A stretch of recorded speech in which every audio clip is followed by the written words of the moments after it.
He's looking at a maximum sentence of more than 100 years in prison.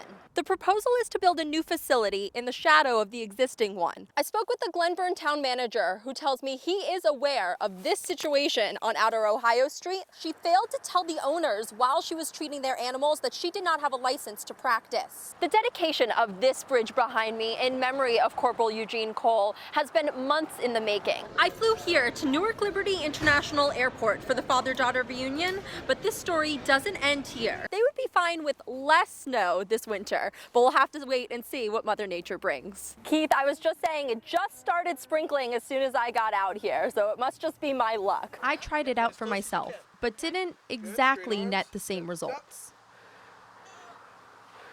Now hips through hard, chest up. Oh, it's not doing that. That's okay. No, I'm just hanging out here. That looks good though, you got it.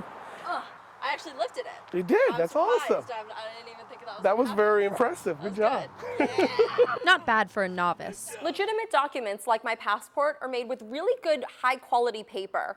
Agents Phillips and Snyder showed me 2 ways to easily detect a fake document from a real one like this. And the first part you want to look at is the photo. The photo should be flat on the paper surface and not raised. Also, real passports have a reflective 3D strip, which cannot be seen by looking straight at the document. It can only be seen at an angle like this, and that part is hard to replicate. Lee and Cindy, many of the residents here in Canaan are reporting damage to their homes and vehicles tonight, with daylight giving them the first chance to really see the extent of it.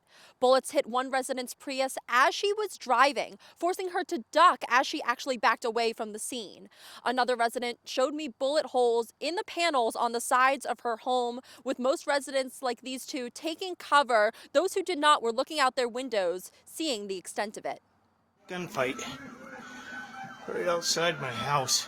On Hinckley Road in Canaan, a quiet Sunday afternoon quickly erupted with sirens and gunfire. We saw the police cruiser stop in front of my yard and we heard gunfire go off. Scott Davis has been living in town more than 15 years. That's messed up. But he's never seen anything like this before. As police exchanged gunfire with their suspect right outside of his home, Davis, his wife, and their children were crawling to safety. She asked me if I remembered to lock the door, which, no, in a scenario like that wasn't the first thing that came to mind. Police officers swarming his front yard. Bullets hitting the panels of his neighbors' homes and cars. It seemed like a movie scene that you don't expect going on, so it was kind of surprising. Except it was unfolding in real time, right outside of his living room window. A Waterville police officer shot after stopping a driver believed to have been shoplifting at Walmart.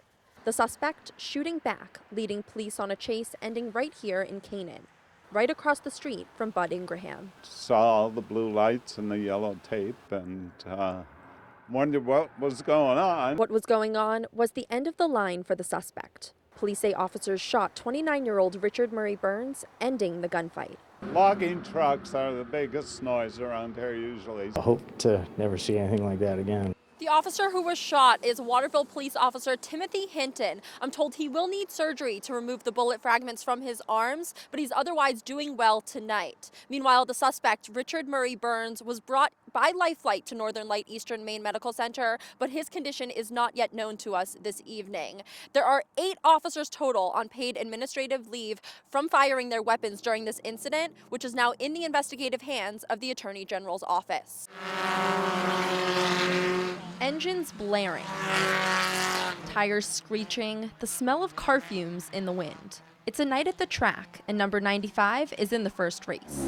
There you go, bud. Benjamin Jenkins at the wheel, George Walker as his pit crew. We basically got into each other on the track. The duo met right here at Speedway 95 when Walker crashed into Jenkins during a race. That started a high-speed friendship spanning the past 4 years. This year is different, though. Walker isn't racing because his doctors have told him not to. At this point, I'm down to about 15% on my kidneys. He's in kidney failure, in need of a transplant. But he has found a donor right here at the track. Ben is my donor. Ben is my savior, that's for sure. We never imagined we would be a match, let alone almost 100% match. It's unreal. It's pretty cool. After testing, the friends found out they are the closest non-familial match for kidney donation. It's not lost on Walker that if not for Jenkins, he may still be on the transplant list, waiting and wishing. It's unbelievable. I think about it every single day, how lucky I am for it. They've dedicated this racing season to organ donation and kidney disease awareness, saying it's the sentiment, not the spelling, that counts. When we're not here on this earth anymore, wouldn't it be great to save somebody else's life? As for life after surgery, Well, we're going to pick off where we left off last year, him trying to wreck me, and we're going to go back racing next year. years of being racing friends, now becoming life-saving friends at this racetrack. A young woman was killed and her toddler, a little boy, was seriously injured. You know, it doesn't seem like a year. It seems like a month ago that this all happened. October 4th, 2018. Heidi McGovern ended her own life by stepping in front of a tanker truck, holding her son Enoch in her arms along a stretch of I-95 outside the town of Lincoln. At impact, baby Enoch flew out of his mother's arms, landing in the passing lane of the highway.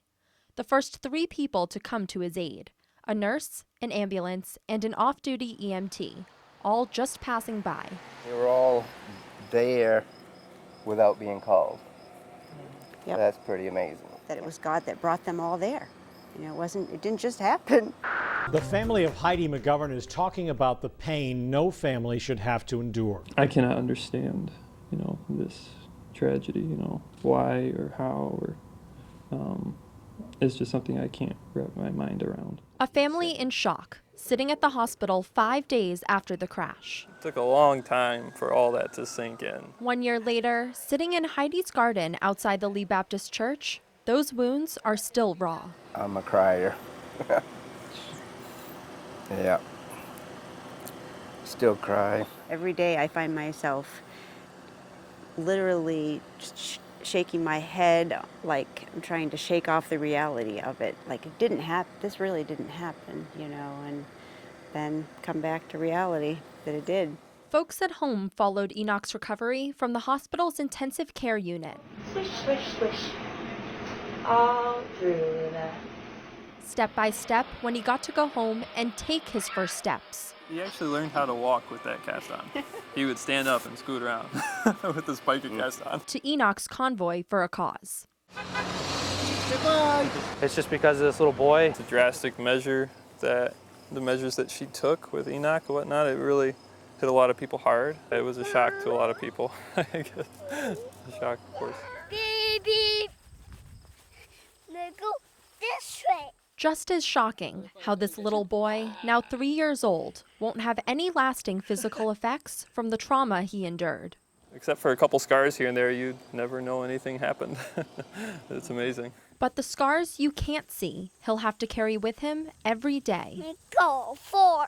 He hasn't asked any questions. Doesn't come of that. I don't know if that's something the Lord's just kind of given him to help him through his little life right now. Looking at pictures and videos, even very soon after the crash. Enoch doesn't seem to have any memory of Heidi at all. No memory of his mother means in his mind, she gets a clean slate. I do look forward to the day as they get older and understand more things where I can tell them about their mother. Until that day comes. It's hard to keep a little kid down. Get down.